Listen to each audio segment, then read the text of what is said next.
አዶናይ ልጄ አንተ እንደምታዘቡት ልንገርህ 99% ሁሉ አሳክተሃል፣ ያልከውን ሁሉ ፈጽመሃል። ሰሙኑን ግን ካንተ ይሁን ከአይምሮ መጨናነቅ ይሁን አላውቅም ወዳደር ከፍቶኛል፣ ደክሞኛል የሚሉት ቃላቶች ሁሉ እያወጣቸው ነው። አዶናይን ማቀው ጠንካራው በብዙ ነገር የተፈተነ ነውና እነዚህ ነገሮችህ ልምምዶችህን እንድታቆም ጠይቃለሁ። እዚህ ጥሩ ልምምዶች አይደሉም። አንተን ማወቅ በጥንካሬ በብርታትህ በጉብዝና። ስለዚህ ልጅ እጅግ መበርታት አለብህ። እነዚህ ቃላቶች ሳታውቃቸው ለአይምሮህ ውስጥ ድብቅ አይምሮ ውስጥ ይገቡና የማውን ነገር ውስጥ ከተዋል።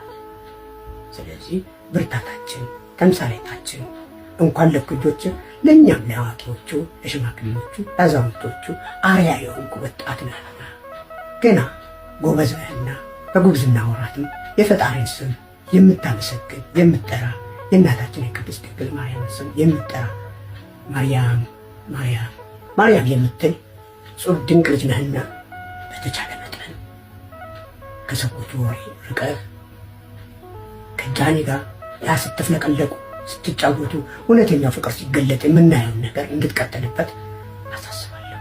ምክንያቱም ፍቅር እስከ መቃብር ናችሁና አንተን አተዋት እሷን አተውህ ቃል ተሳስራችኋል። በእግዚአብሔር ፊት ቃል ተገባብታችኋል። ወሬው ይቀጥላል፣ ስድቡ ይቀጥላል። እናንተ ግን እናንተ ናችሁ። ስለዚህ ልጆቼ በተቻለ መጠን ያለፈውን ረስታችሁ ያለፈውን ትታችሁ የእግዚአብሔር መንገድ እንድትከተሉ እፈልጋለሁ። እኔ አባታችሁ ሽማግሌ ሆኜ በቅርብ ቀን እመጣለሁ። የምመጣውም ሽምግልና ታረቁ የሚል አይደለም። የባህላችንን የሽምግልና ወጉን ማዕረጉን ይዤ ነው እመጣሁና በካባዬን ለብሼ የሀገር ባህል ልብስ ለብሼ በላዩ ላይ ደግሞ ካባ ደርቤ እመጣለሁና ጠብቁ።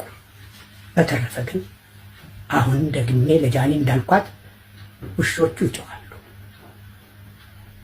ግመሎቹ ግን መንገዳቸውን ይቀጥላሉ። እናንተም መንገዳቸውን ቀጥሉ።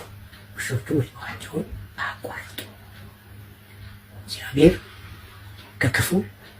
ከክፉ ሀሳብ ከክፉ ዓይን ከክፉ አፍ ይጠብቃችሁ። ማንም እንዲያወዳድቃችሁ አትፍቀዱ። ማንም እድል ፈንታችሁን እንዲያበላሽ አትፍቀዱ። እግዚአብሔር ይጠብቃችሁ። እግዚአብሔር ሀገሬን ኢትዮጵያን ምድሪቷን ህዝቦቿን ይጠብቅ። አዶናይ፣ ጃኒ፣ ጆን ዳንኤል ይህ ሁሉ ለእናንተ ድረስ አድርሱልኝ። እግዚአብሔር ስጥልኝ። በጣም ነው የማመሰግነው። ደስ ብሎኛል። አይከፋል፣ አልወዳድቅም። ሽማግሌ ሆኜ በቅርብ ቀን እመጣለሁ። የምመጣውም ሽምግልና ታረቁ የሚል አይደለም። የባህላችንን የሽምግልናውን ወጉን ማዕረጉን ይዤ ነው እመጣሁና በካባዬን ለብሼ የሀገር ባህል ልብስ ለብሼ በላዩ ላይ ደግሞ ካባ ደርቤ እመጣለሁና ጠብቁ። ጃኒ እጅግ አስቀይመሃል። እንደ ሰውኛ ደግሞ ወንጀል ነው። ለሶስተኛ ወገን የምታስተላልፍ ተዘጋጅተሃል። ይህ ደግሞ እጅግ አደገኛና ወንጀል ነው። ስለዚህ አንዱ ራቁቷን ብለህ ጎንደር ላይ የተናገርከው፣ ሁለተኛው ደግሞ ራቁቷን ለሶስተኛ ወገን አስተላልፋለሁ ያልከው፣ ይህንን በምስልና በድምፅ አልነገርም፣ በአደባባይ ያልከው ስለሆነ ልጄ እውነት አንተ ከዚህ ራቅ ከሆነ ልጅ የፈለግከው ማድረግ ትችላለህ። የእናንተ ግን በዚህ ጉዳይ ውስጥ የተመላለስን ስለሆነ ለዚህ ልጅ አይገባትም። የፈጸመችው ቢሆንም እንኳን ያለ ፍቃዷ እንዲህ አይነት ምስጢሮች ወጥተዋልና በጊዜ ይቅርታ ብትል የተሻለ ነው ብዬ አስባለሁ። እንደ አባት መክርም ይሄንን ነው። ምክንያቱም ይቅርታ ማለት እግዚአብሔርን ማመስገን ነው፣ ክርስቶስን መቀበል ነው። ስለዚህ ልጅ እባክህ ጊዜው ገና ነውና አልረፈደምና ይቅርታ ማለቱ ተገቢ ነው።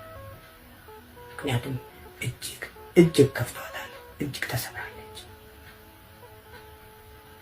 በይቅርታ ግን ካለፍከው ሁሉም ነገር ይስተካከላል። ይቅርታ ስሙን ነው። ይቅርታ ግዙፍ ነው። ይቅርታ እግዚአብሔርን መጥራት ነው፣ ምስክርነት። ስለዚህ ሁላችንንም ይቅርታ እንድንጠይቅ፣ ፈጸመችም አልፈጸመችም ያለ ፈቃዷ ይህን ተናግረሃልና ይቅርታ ማለት ይገባል።